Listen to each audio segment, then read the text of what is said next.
Started the new chapter on page 20b, and we continued on to 21a.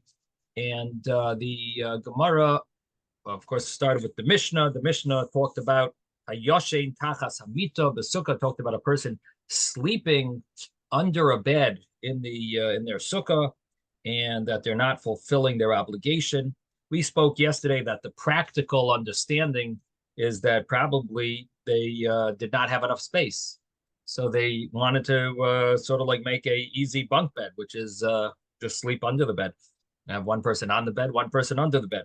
But the Mishnah Paskins, at least the first opinion and the third opinion, they both say that you're not yoitze, you do not fulfill the obligation. We had the middle view. Rabbi Yehuda said that we used to do this. We used to sleep under the bed in front of the elders, and they didn't tell us anything. There was no problem. And the third opinion brings the story of Tevi, that Rabbi Gamliel had a servant. Servant's name was Tevi, and Rabbi Gamliel showed the other rabbis. He says, "Look, Tevi is sleeping under the bed. And he's a Talmud Chacham. He's a scholar, and the reason he's sleeping under the bed is because he knows that he's exempt from Sukkah, and being that he's exempt, he's sleeping under the bed." So what did they learn from that? They learned that if you sleep under the bed, you do not fulfill the obligation of sleeping in a sukkah. Now, the understanding that we saw, Taisus mentioned over here that brought Yerushalmi, that the Gemara Yerushalmi asked. It's not the view of Rabbi Gamliel doesn't seem to be consistent, because on the one hand he would put tefillin on, and here that they had him sleep under the bed, not in a sukkah. Either you have him do mitzvahs or you don't have him do mitzvahs. You're going to have him put tefillin on, but you're not going to have him sleep in a sukkah. So the Gemara Yerushalmi answers that there's a difference. The cases here, putting on tefillin didn't bother anyone. There wasn't enough space. I didn't want to stuff the rabbis if he would sleep in the sukkah. So, putting on tefillin is no problem, but sleeping in the sukkah, and then there's not enough space for everyone and squishing everyone, that he didn't do. So the Yerushalmi asked, so then what did he sleep under the bed for? Let him sleep outside the sukkah. He always have to sleep. So the answer was he wanted to hear the rabbis' divrei Torah. He wanted to hear the divrei chachamim. So he hung out there. I guess they used to schmooze before they went to sleep, and in bed. And so he wanted to hear their, or at least before they went into bed, they used to schmooze divrei Torah. So Tevi hung out under the bed in order to hear the divrei Torah that the rabbis were speaking. We also mentioned the first Gemara over here says about how big was this bed that created a problem for someone to sleep under it. In other words, to sleep under a bed means you're sleeping in a separate entity. Sleeping in a separate entity, not inside the sukkah. You're in an oyel, in a tent, in a different type of sukkah, so to speak. You're not inside the sukkah. You're inside something else. How big is that structure need to be in order to be considered sort of like an outside element, a different structure? That to say you're not in the sukkah, you're inside an oyel. And on this, the Gemara answered it's 10 handbreadths. So Taisvis is bothered with the fact that we had previous Gemaras that spoke about the 10 handbreadth rule, and not everyone agreed with it. There was the Mishnah talked about a sukkah, tachas a sukkah, you're in a sukkah under another sukkah, and the Gemara talked about different opinions. How big is the top sukkah that it's going to disqualify the sukkah beneath it? We had different opinions. 4 tfachim, 4 handbreadths, 1 handbreadth. Of course, Shmuel was 10 handbreadths. So initially, Tosfos says that this is the This is the view of Shmuel, and not necessarily do the other rabbis agree with this. But then Taisa says, but maybe you could say everyone agrees here because when you're in a sukkah under a sukkah, okay, that's like somewhat permanent. The top sukkah has some level of permanence to it. But a bed is something that is totally aray. It's totally temporary. It's moved around, and therefore, Taisa says it could be that you need 10 hand breaths, according to everyone, in order to make it considered in order to be considered a real entity that would prohibit you from sleeping under the bed. If it has 10 hand breaths, then you're considered to have a separate, then it's more of a solid structure, more of a real structure. Otherwise, it's temporary. The bed is considered temporary, and it wouldn't maybe prohibit you from sleeping under it. I mentioned that it is a discussion in the halachic authorities about sleeping in a bunk bed, in a sukkah. And now, us in America, a lot of us are not familiar with sleeping in sukkahs, but in Eretz Yisrael, it is much more common. And of course, in bigger cities like in Borough Park, I'm sure there's many people who are Flatbush, and maybe in Lakewood, Muncie. I'm sure in these big cities that have a lot of people that are maybe want to fulfill mitzvahs to the highest level. Here in Miami also, I'm sure there must be some that sleep in the sukkah. Maybe it's not so common, but there definitely are people who sleep in the sukkah, and it becomes problematic if you want everyone, all the men in your house. Imagine having all the men sleep in the sukkah. There's not enough space. So how do you here? Of course, it's even more problematic because of the rain. There's in Florida, just it could rain on and off middle of the night. But anyway, how do you handle having a lot of people? So of course, a bunk bed would seemingly be an option. So in the back of my Gemara, they bring a few different opinions. They bring different opinions about it. They brings down, of course, the Shulchan Aruch in the Ramah that the Ramah says you have to dwell in the avir, the airspace of the sukkah. The Taz says that what the Ramah is trying to bring out. Why does he say you have to sleep in the airspace of the sukkah? So the Taz says, you know what the Ramah is saying? He's saying don't sleep under the bed. And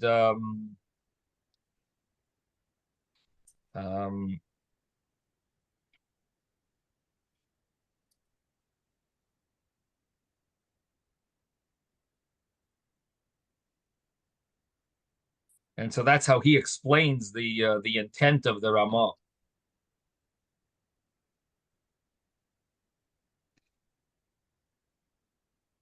Now, the Paiskim judge, when there's a lot of people and you don't have enough space, are they allowed to sleep in bunk beds of 2 or 3 levels?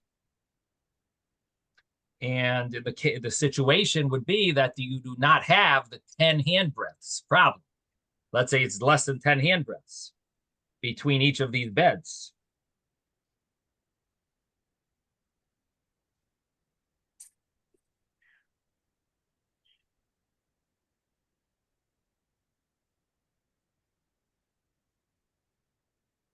So he says that in Shulchan Aruch, it talks about putting a sheet over the bedposts, and it says, nope, you can't sleep under that sheet. You have 4 bedposts, 4 poles, and you put a sheet under it.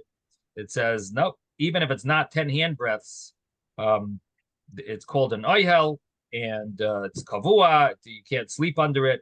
So one of the Shilas Teshuvas Sfarim says, same thing would be a bunk bed. The mita, the top bed is set, is sort of like kavua. It's established, it's set there above the bed below, and therefore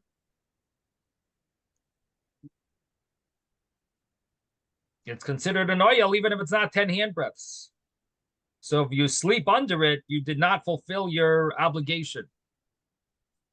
He says, but many poskim, many of the authorities hold that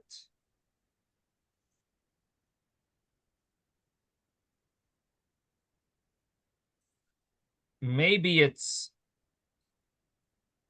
considered like sleeping under a bed that's subject to the 10 handbreadth rule. So again, we mentioned that it could be that it doesn't matter if it's 10 handbreadths or not. That's the first opinion, because the fact is that this is more it's a permanent bed, because the top bed is stuck onto the bottom bed. It has a certain level of permanence there, that it's considered that it's not really like just like a regular bed that's moved around.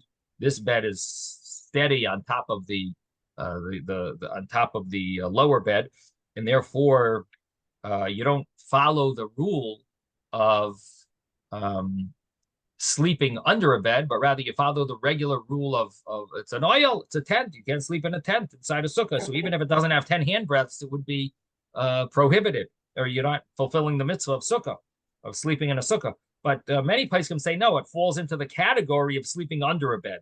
So when you have 2 or 3 bunk beds, one on top of the other, it could be that it depends on if it's 10 handbreadths. And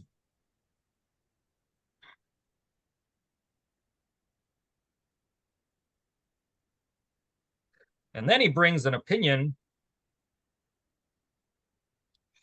that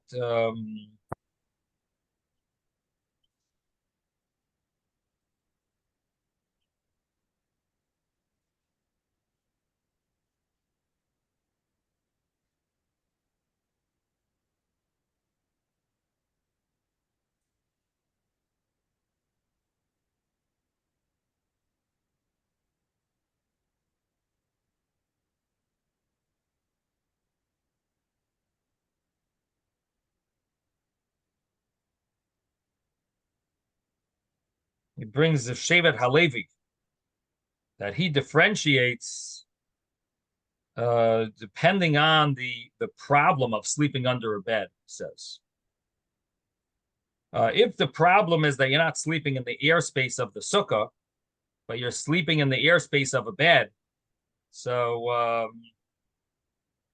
he says, well, that's only a rabbinic problem, and therefore it would make sense that if it's not 10 handbreadths, maybe it shouldn't be a problem. We could adjust that too. Maybe like we remember when we built a platform in the sukkah, you could take an extra pillow or something like that and put it under the bed, and reduce it from 10 handbreadths. But but they're right. Maybe use a bigger mattress on the bottom. Yeah. The lower one could be a bigger mattress. But he says if the problem is a sukkah tachas a sukkah, he says that's a problem, a biblical problem. Right. And according to that, it would even apply if it's a bunk bed. But he concludes that you could be lenient. He says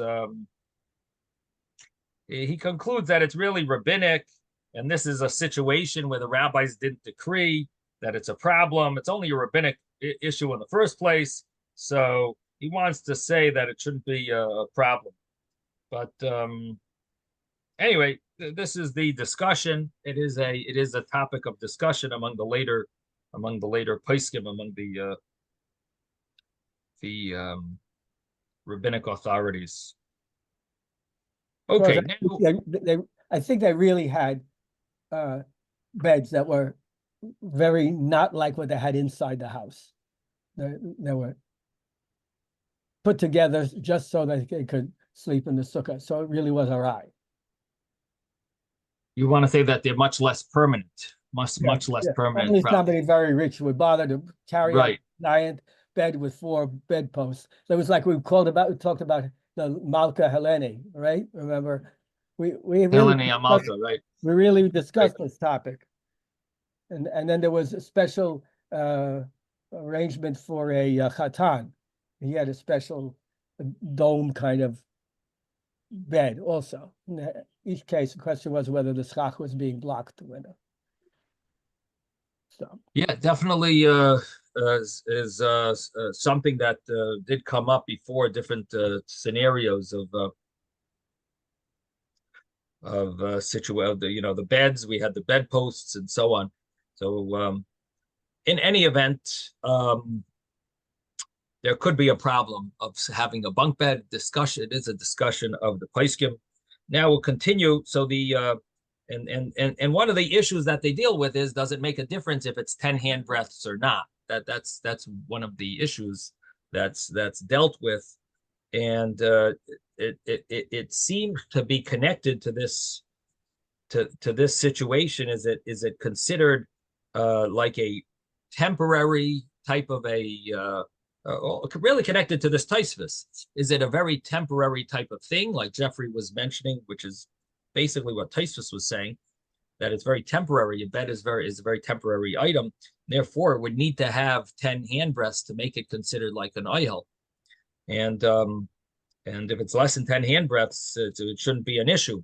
On the other hand, it could be that the issue is that you're not in the airspace of the sukkah, which would be an issue even if it's less than 10 handbreadths. At least as a rabbinic, that the way some commentaries want to understand this, that it could be that they want to understand that there could be a problem of not being in the airspace of the sukkah. Okay. Anyway, in any event, the Gemara continues here, and it talked about the laws of an oyel hames. What is the case? The case is that what makes a tent? Tent is a special law by tumas mace, by a corpse, that it causes anything under the same ceiling to be tamei. And that ceiling is basically the law of oyel, the law of a tent. Anything under the same ceiling would be like anything under a tent. The same tent, if this thing is impure, if there's a corpse, so then it conveys impurity to other items, people or vessels, utensils. Anything under it will be tamei. And the Mishnah talks about things that were not made by human intent. Talks about water causing there to be that the water caused some type of airspace which made an oyel, or shrotzim, different types of creatures made this, or it was just caused by erosion, some type of minerals or salt that caused it. Or anyway, bottom line was that, or even if you're building a wall of stones, but there's an airspace in it. You didn't intend to have a oyel, but there's an oyel there, or a beams. The same thing would apply if you have a pile of beams. Soyar shel kodesh. So the Mishnah had two opinions. One opinion was that these things are an oyel. Rabbi Yehuda says no, it's not made bidei adam. It's not made in the hands of man, and this is not an oyel. Rashi says that it means he didn't have in mind. If you didn't have in mind that this should be a protection of something below it, yeah, you left a little space there. You didn't do a perfect job. You left some space, which generally we understand to mean a tefach by a tefach, but that's the opinion of Rabbi Yehuda, that no, it doesn't matter. Even if it has that tefach by a tefach, it has that handbreadth by a handbreadth of space. You didn't have in mind for it to be an oyel. It is not an oyel. That's Rabbi Yehuda's understanding. And I mentioned yesterday that sort of gives a little understanding to the Mishnah at this point, that you could maybe then understand why Rabbi Yehuda says people could sleep under a bed, because it's not really, it wasn't meant to be a tent for things under it. Really meant to be a bed for people to sleep on top of it. So therefore, maybe it's not called a tent, and therefore maybe according to Rabbi Yehuda, you would be allowed to sleep under it. But we'll soon see that it's not as simple as I'm making it. It's actually much more complicated. But at least at this point, gives us a little understanding. So we have the opinion of Reb Yehuda, and he holds that a tent that's not made by man, it's let's say it was made naturally, it was it wasn't intended. That's not considered a tent. And what's the reason of Reb Yehuda? Now on page 21a, we said the reason for Reb Yehuda had to do with the it's a Gzeira Shava. This is a way of learning a law from the Mishkan. When the Mishkan, it talks about the coverings of the Mishkan, which was called an oyel. The Mishkan was called oyel moyed, and the reason it was called an oyel was because of these coverings above it. They had different coverings, a few layers of coverings, and we learned from there that just like over there, it was intended, at least the covering part. We spoke yesterday that it could be, there is a medrash that says that the beams were Hashem, was done by Hashem, but the covering was done by man, and therefore we learned that it has to, oyel is only something that is done by man.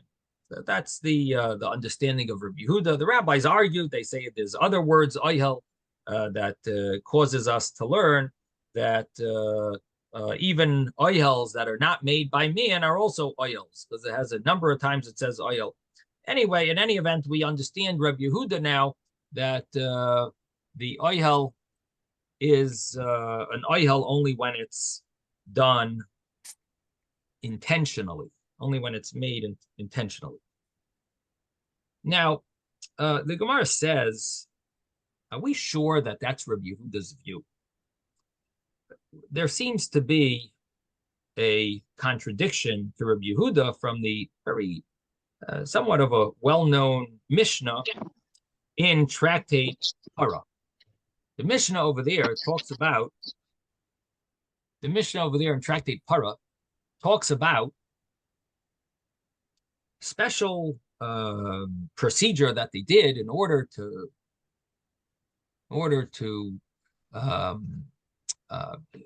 put together, in order to make the para aduma water, the mechatos, the meinida, the water of sprinkling, that they would sprinkle on someone who's tamei, someone who became tamei, impure from a dead body.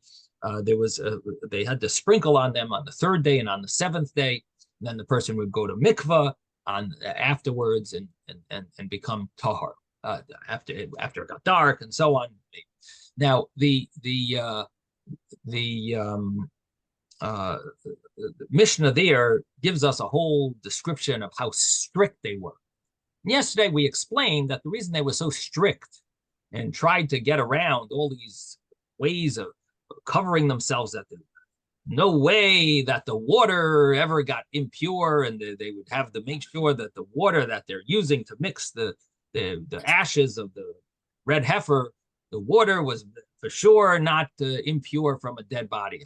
How did they make so? How were they so sure that they had an area where it was cleared away all the way down to the bedrock? So very strange if there's any dead body buried there. And even then, they made different arches above it so that even if there was, for some reason, a dead body below, the arches would block the impurity. And then on top of that, they had women who did not give birth yet. They would give birth on this, so the child was not impure yet, and he would then go. They would then give birth on these arches, which is on this courtyard, which is built above these arches.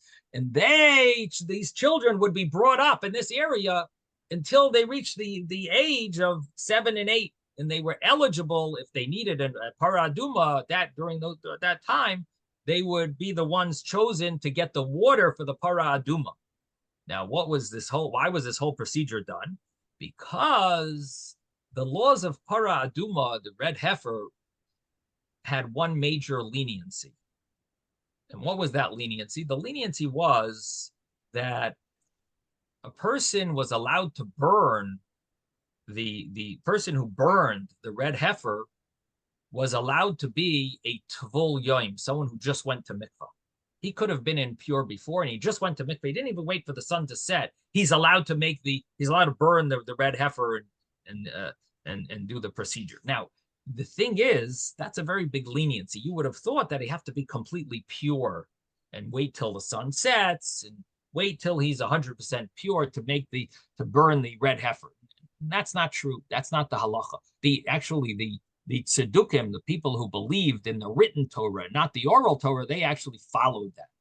But the rabbis said that that's wrong, and even someone who's a tvul yoim who just went to mikveh didn't wait for the sun to set. He's also allowed to make the red heifer, burn the red heifer and do the ashes. Now, the rabbi said, and you know what? In order to show that the tzedukkim are wrong, to show that these people who just believe in the written Torah, that they're wrong, we specifically go out of our way and do this leniency.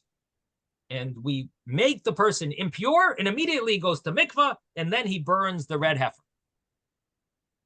Now, either because of this leniency or because of the fact that we rely on the leniency, either of these two points, that's a reason why we're so strict on the other end. In other words, we make such a big deal about the red heifer, either because we are going out of our way to make it to be lenient, to show the tzedukkim that they're wrong. That's one way of learning it, that we're going out of our way and showing them that they're wrong. So we make the person impure. So we do something that's very lenient. So we have to make sure that we show that don't get misled over here. We're not slacking off. This is a serious thing, and we're going to be very extra strict. The other way of learning it is not that because we do that, but because there is a leniency about the red heifer, that you are allowed to do that. Therefore, we have to show that we're extra strict with the red heifer, and therefore we do this whole procedure, and we have women give birth on top of they give birth in these courtyards, and therefore the child is definitely not come in contact with any dead body, and he goes, and as we'll soon see, the part of the procedure. Yes, David, did you want to ask something?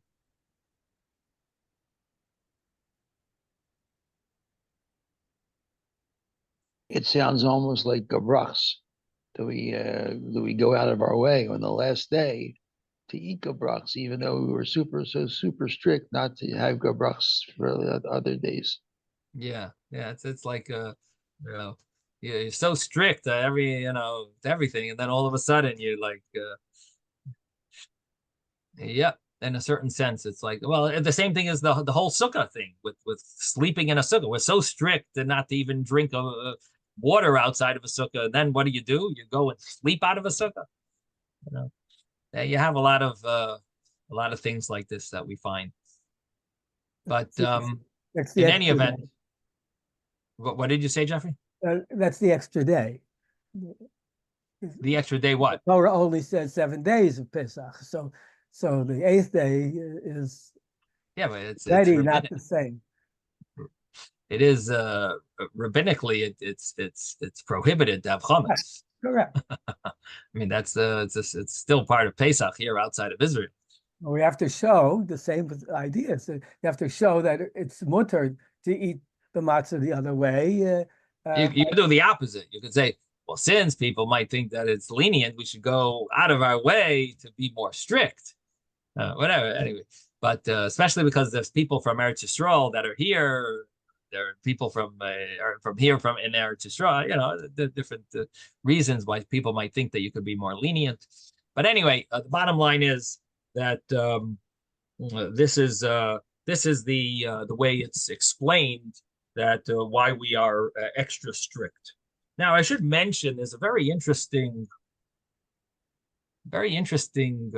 opinion brought in Shulchan Aruch. It's brought in Yeridea about is a wife of a kohen who's pregnant. So she's got a child inside her womb who might be a boy. Is she allowed to go to a cemetery and become tamei mace? She's pregnant with a baby, might be a boy. Would she be the boy? The men koyanim are not allowed to be tamei. So in Shulchan Aruch, it brings down opinion of the Rekeach.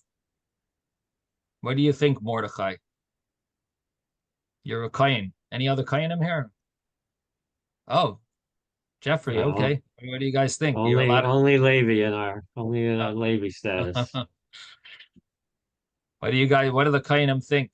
Well, there are certain situations in which you are blocked from the tumah, and we went over some of that too with the sukkah, right? If there was a hole in the schach, right, and there was a bone underneath directly, right?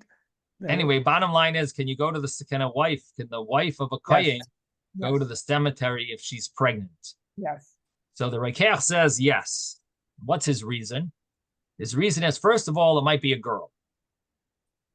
Second of all, even if it's a boy, not necessarily is it going to be a viable child, especially in the olden days. At least that's the way it was. That they weren't so sure, and therefore it's called a svek sveka. You have a double question, and therefore it would she would be allowed to go to the cemetery and Tommy Mace, even though she's pregnant with a boy.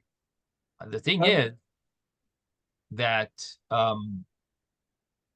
what happens if she knows for sure that it's a boy? If they did a sonogram, and the sonogram shows it's a boy, could be problematic. Yeah, they don't necessarily have this leniency. The only thing is that there's different ways of learning this rekeach, because the problem is the child is balua, is inside the womb. So there are those that ask a question on this rekeach. They say, why is it a problem if the child is inside the womb? Seemingly, that's the child is covered from becoming impure. So some want to learn the rekeach to mean that we're nervous that the woman might give birth while she's there.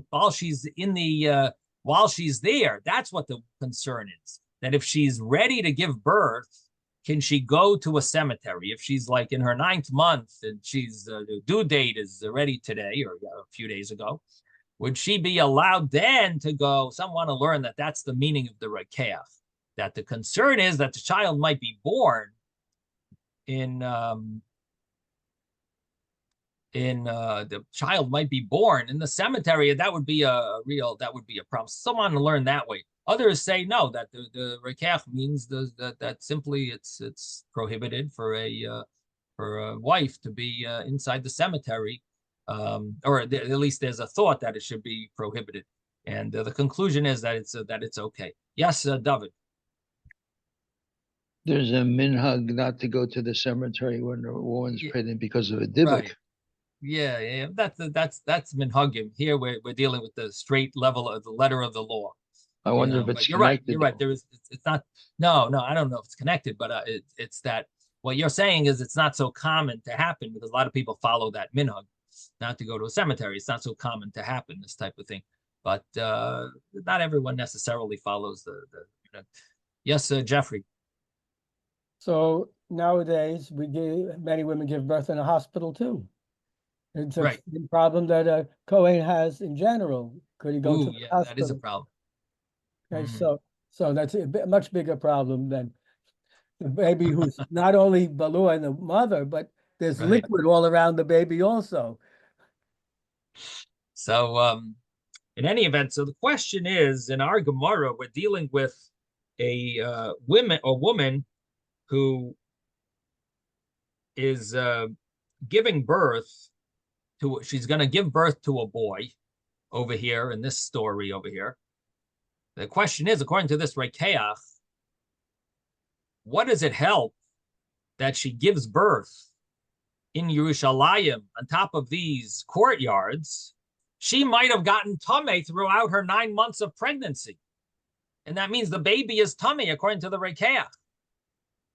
So what good is this whole thing? She's we think that this child he's untummable, impurable. He's unpenetratable. We can't affect him unaffected by tumah. He hasn't been impacted by any tumah because she's giving birth. From the birth, he's already. Well, what do you mean? She might have gone into a cemetery when she was. So we're not saying anything about her during her 9 months of pregnancy. She's allowed to go anywhere, and all of a sudden now we're saying no, she's okay. What about the child inside the womb? According to the Rekach, seems like the child for some reason might be tamei. The later commentaries discussed. They mentioned this question on this Gemara, and one of the answers. Yes, Ezra, was that you?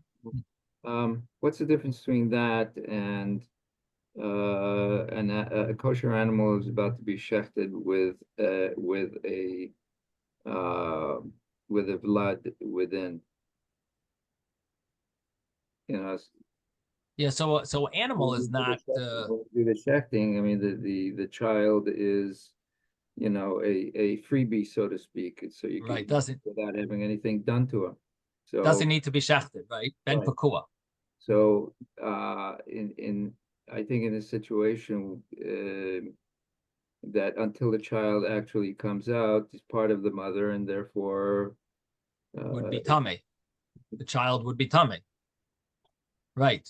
In other words, it's a limb of the mother. Right, which sounds like that's what the Rekach is following. That, in other words, if you learn that the Rekach means the literal way, that it's during pregnancy, the question was, is she allowed to go anytime during the pregnancy to the cemetery? And the answer was yes, it's not a problem. Why is he?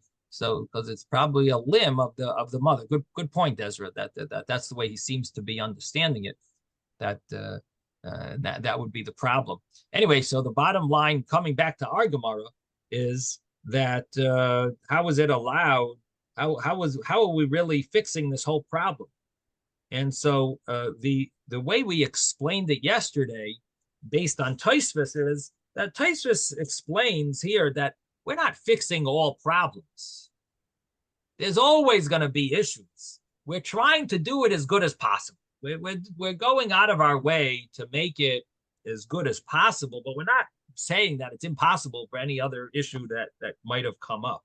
That's the way we explained yesterday, and that includes this idea as well, that this child who's inside the mother's womb might have become tamei before, but we're covering ourselves. Yes, Mordechai. What we were discussing before about whether wife of a Kohen could go to a cemetery if pregnant. Well, I thought that either here or in some other halacha, I thought that the reasoning was that there's a 50% chance that it's a girl, and then among the boys, some of them are not going to be viable, so that it puts the boys in the minority. Right. But the thing was that here, what's the whole story? She's going and giving birth, and the goal is that it's going to be a boy, and the whole purpose is that he's going to be totally pure. So the question is, what about the 9 month? Like, how are we really covering ourselves from any impurity of the child? No, what the Rekach's case was, is she allowed to go to the cemetery? Not saying is the child tamei or not. No, the child will be tamei, but the fact is that it's allowed because it's a svek sveika. It's a svek sveika makes it that it's a minor. She's allowed to go to the cemetery. Now, the issue that we have is, but the child is tamei here, and so so the fact is, according to what you're saying, the child is really tamei. He gets born. What did you really gain by this whole thing? You're being so strict, but the child is tamei from birth. Now, Tosfos asked it also. The child touched the mother, and he's nursing from the mother. Mother is tamei nida. She's tamei yoledes. There's all different types of tumah, and And so how does it really help? And so Taisa says that the main thing we're trying to fix to protect this child is from Tumas Mace. But then he says that how does it help? The person who is Makadish, the water, the person who makes the mixture, or the one who, or when he sprinkles it, he might have been tummy. And on that, Tosfos says that we're doing whatever we can to keep to do as much as we can. So bottom line is that is basically that answer, you could say, applies to the child as well, that we're not fixing all problems. We're doing as much as whatever we're able to be masaking, we are masaking, you know. Although the truth is, maybe it doesn't answer it so well, because you could say, why didn't these women, why doesn't it say that they were makpid, that the women were careful not to be tummy all 9 months of pregnancy? You know, maybe, unless you'd say that that's impossible, but it would seem like maybe it's not such a great answer. Maybe you could ask a question on it and say, well, the rabbis should have included that. That should have been part of the package. Not only are you going to hang out with your children for 8 years in these courtyards in Yerushalayim, but you're also 9 months of pregnancy. You make sure that you don't become tummy mace, because then the child would be tummy mace, and you should protect yourself from that as well. Maybe it's not such a perfect answer. Anyway, they do have some other answers that they say, maybe like the child, when he's born, he's like, some says like someone new, and therefore, even if he was tummy in the womb, he's not tummy when he comes out of the womb. There are different answers that are discussed. It could be that it's more of a prohibition rather than a fact that the child is tummy. Maybe the child is not really tummy, but he just to be protective of not going to a cemetery, and as more of a protection, but not in other words, we do certain things even if the child is not going to actually be tummy. But so maybe those answers might be better. Maybe those answers answer it better, that it's not that the child is really going to be tummy, but it's more protection from Tuma. In any event, this is one of the discussions that's brought up when you talk about this Gemara. It connects to Shulchan Aruch, this law that's brought in Shulchan Aruch about Kayin. Yes. Okay, so the first question is, when you're saying Sveka, are we talking about a rabbinical or an deoraita? Deoraisa. So it's lechumra. So no matter what, it's not a spek sveka. A suffix deoraisa is lechumra, but a spek. That's what I said. So that means, so if there's a suffix as to whether or not it's tamei, you have to go lechumra, that it's tamei. The second thing is that. So can I answer that first? When the child comes out, he touches the mother. When he comes through the womb, he touches the mother, and so therefore, whatever the mother was, automatically gets transferred to the child. Right. So the first question, what you're asking is that a suffix daraisa is l'chum.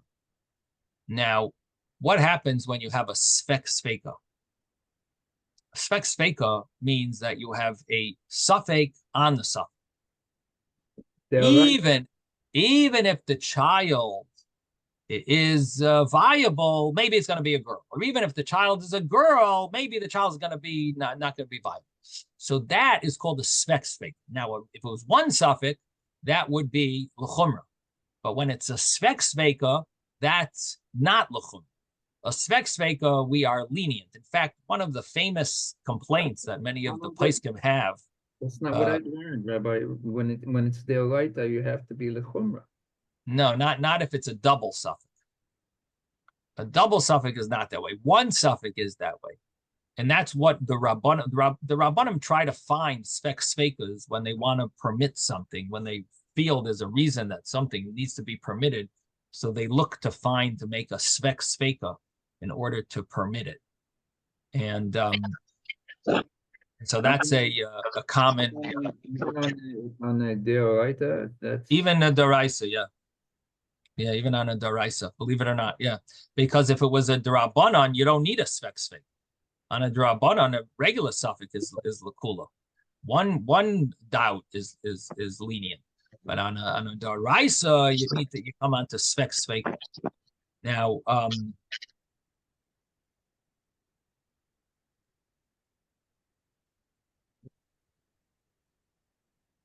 and spek sveka is commonly used because you have different opinions of the Rishonim. And so you can rely maybe on one of them, as you know, when there's an argument between the commentaries, you can say, well, this is a doubt. We don't know if follow these Rishonim or the other Rishonim. And then you have another doubt, you know, so there are often ways of relying on spek svekas. It's brought down that the followers of the Vilna Gaon didn't like to rely on spek svekas. The reason why was because the Vilna Gaon, he tried to give a final conclusion to many of the debates that the Rishonim had. He tried to prove who was right and who was wrong. So according to him, if only one of them is right, so then you don't have like a spek sveka. You don't have a doubt. You don't have there's no doubt over it, because he knew which one he claimed. I see in this Gemara, that Rishon is, you know, I can prove that this is correct and that one's wrong. So you know, for him, so the followers of the Vilna Gaon, they have a more like a Messiah, like a tradition, not to rely on too many svekas, too many double doubts. But that's not the common. The according to halacha, you rely on there's Rishonim that hold the different ways, and you know there's room to be lenient. Part of the job of a rav is to find the leniencies. Koyach the hetera adif is the power of finding a leniency, of finding that this is permissible. That's better. Yes, Moshe. Rabbi. Okay, Rabbi. Yeah. When there's a levaya, a kohen is allowed to be, if they're allowed to attend or be by their parents.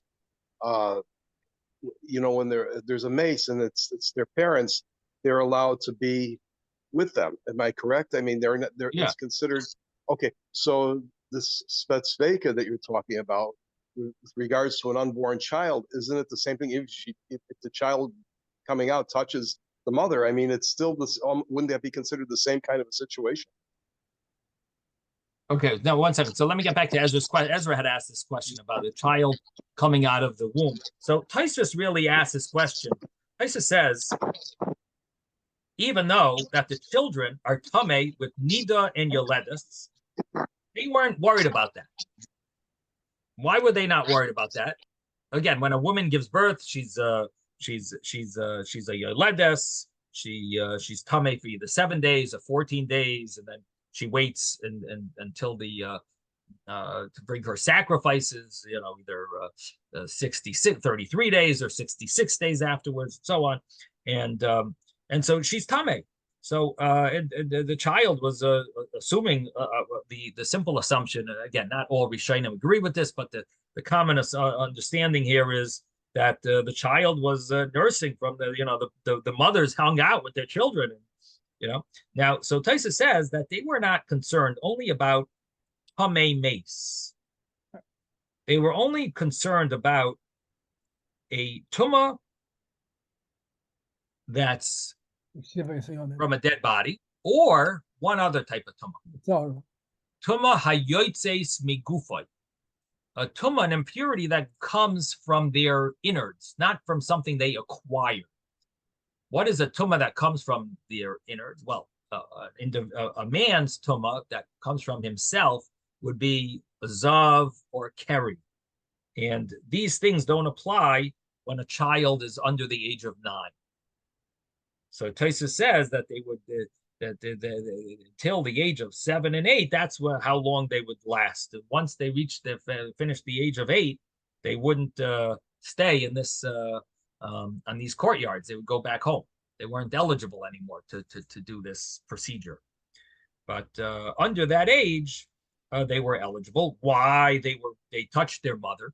The answer is that we were not only concerned about tumas mace and about tuma hayotze migufa, and only about things that they are internally impure from, not from touching someone else and acquiring impurity. In other words, we're doing this act of being extra strict, but we're not covering ourselves from all avenues. We're making a statement. That's really what we're doing. Even though we're lenient with regard to a tuvul yoim, we're being extra strict and making a statement that don't be too lenient.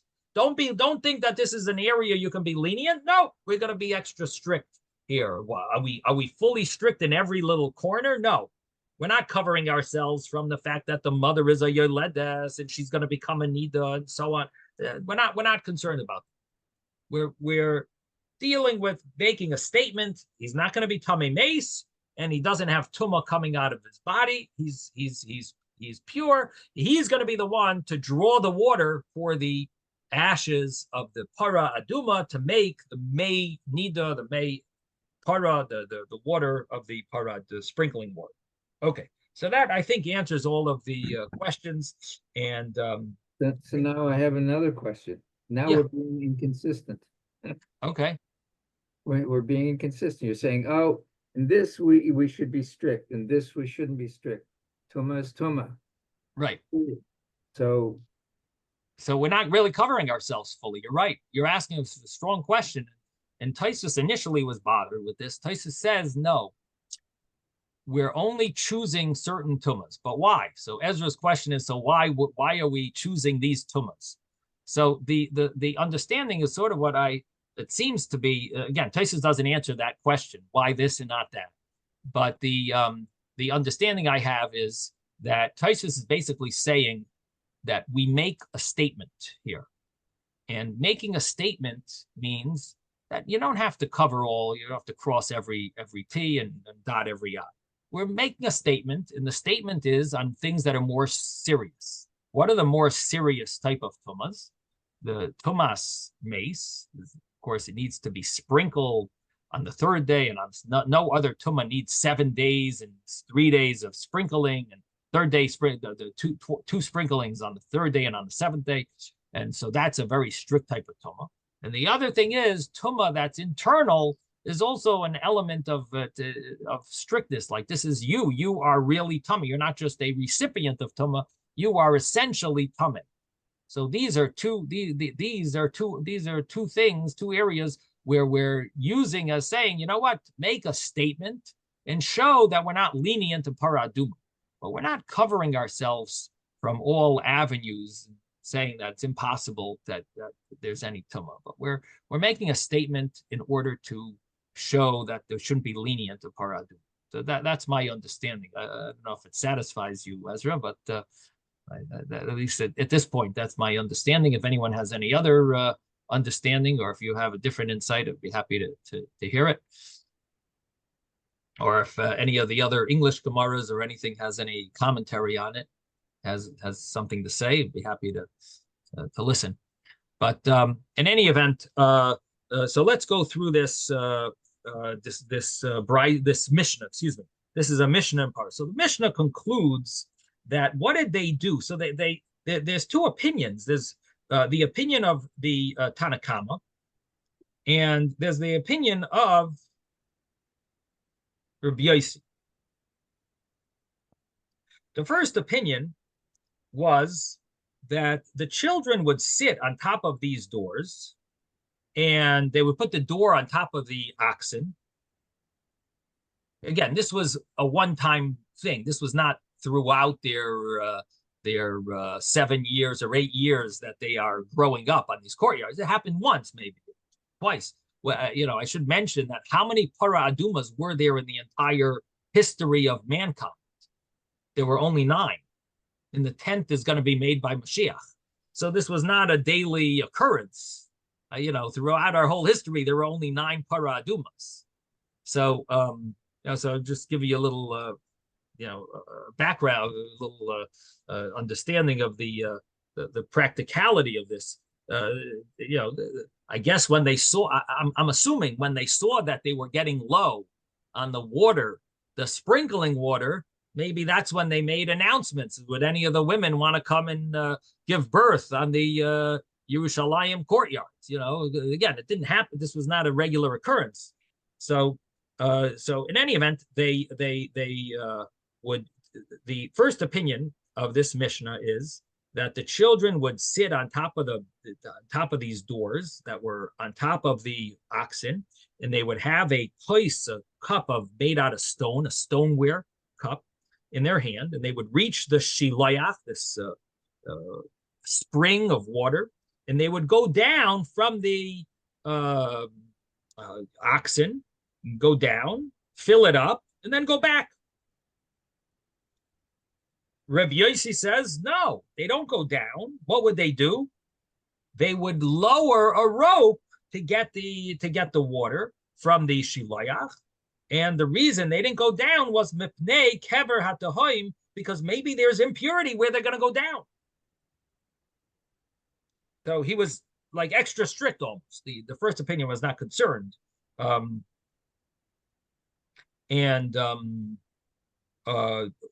Or they were concerned, but the way Rashi explains it is that they would go down into to fill up the cup themselves. So Rashi says, because this opinion holds that you need actually to fill it with your physically. You can't use a rope. And the other opinion seems like wasn't strict about it and said, if you don't have to use your hand, better use a rope. Now, Taisus doesn't seem to be comfortable with this explanation, because he says, even if the cup got filled on its own, it's kosher. You don't have to physically go and fill it up.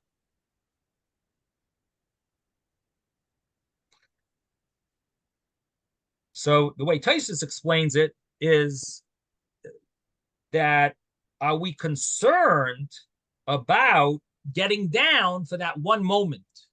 Is there a problem of going down and filling it up for that one moment, or should we not be concerned? It's one little area that you're going down and filling it up, and should we be concerned or not?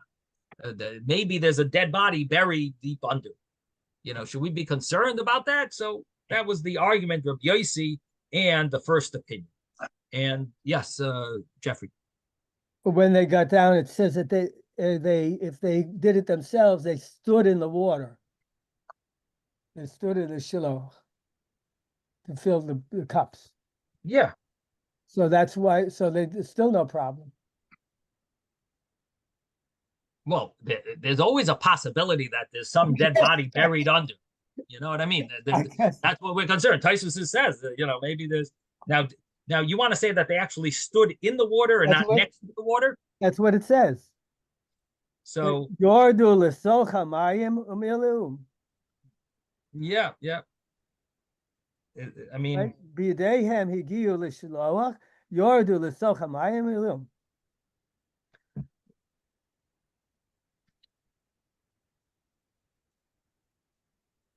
So maybe they had the ropes or whatever just to let them down, but it wasn't to let the cup down necessarily.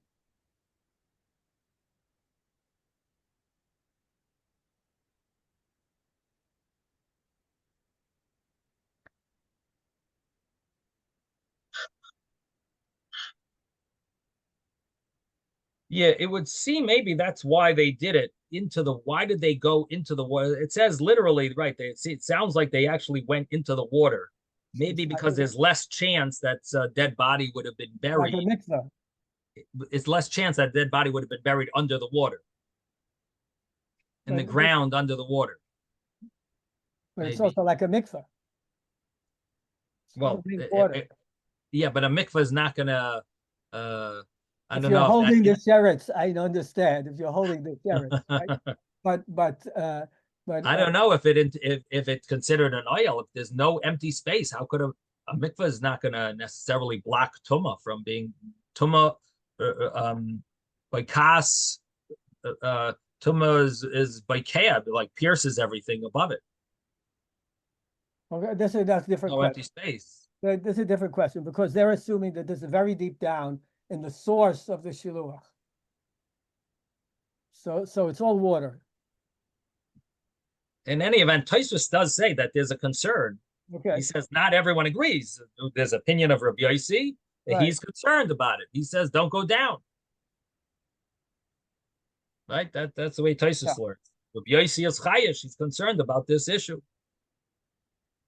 In any event, yeah, it's an interesting point that you make that they specifically would go into the water. Yardu l'seicha mayim.